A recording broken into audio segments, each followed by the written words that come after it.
আমি এয়া স্বাধীন দলৰ দল আহি ইয়াতে উপস্থিত হৈছো। আপোনালোকে সকলোৱে জানে যে আমি প্ৰতিবাৰ ৰেলৱে স্কুল ফিল্ডত অল কলনীত বসন্ত উৎসৱ কৰি থাকো।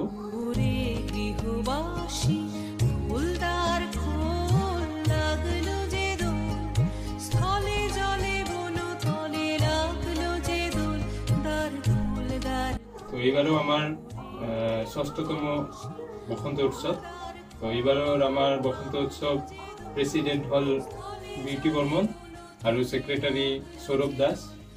তো আমাৰ বেসিক্যালি এই ইভেন্টটো হয় কালচাৰেল যিবিলাক ডান্সিং সিঙ্গিং তাৰপিছত ৰিসাইটেশন এইবিলাক আছে এইটোৰ ওপৰত বেস কৰি হয়। আৰু এনে ৰাতিপুৱা আমাৰ থাকিব আৰ্ট কম্পিটিশন। আৰ্ট কম্পিটিশনটো ৰাতিপুৱা 8:30টাৰ পৰা আমাৰ ৰিপোৰ্টিং টাইম শুৰু হব। তাৰপিছত 10টাৰ পৰা 10 বজাৰ পৰা আমাৰ স্টাৰ্ট হব আৰ্ট কম্পিটিশন মেইন। তো 1 ঘন্টাৰ থাকিব আৰ্ট কম্পিটিশনটো।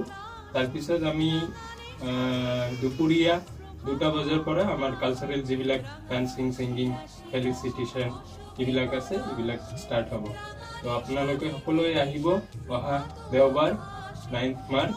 আপোনালোকে ফ্যামিলিৰ লগত আহি আমাৰ এই উৎসৱটো আৰু মনোমুগ্ধ কৰি তুলিব আৰু লগতে আমাক আশীৰ্বাদ কৰিব আমি যাতে ভালকে এইটো কৰিব পাৰো।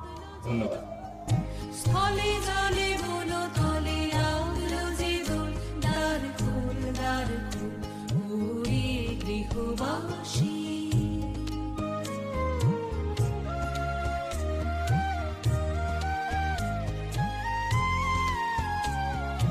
নমস্কার, আমার নাম বিউটি বর্মন।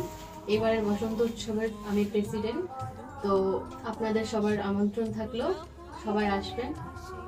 Thank U.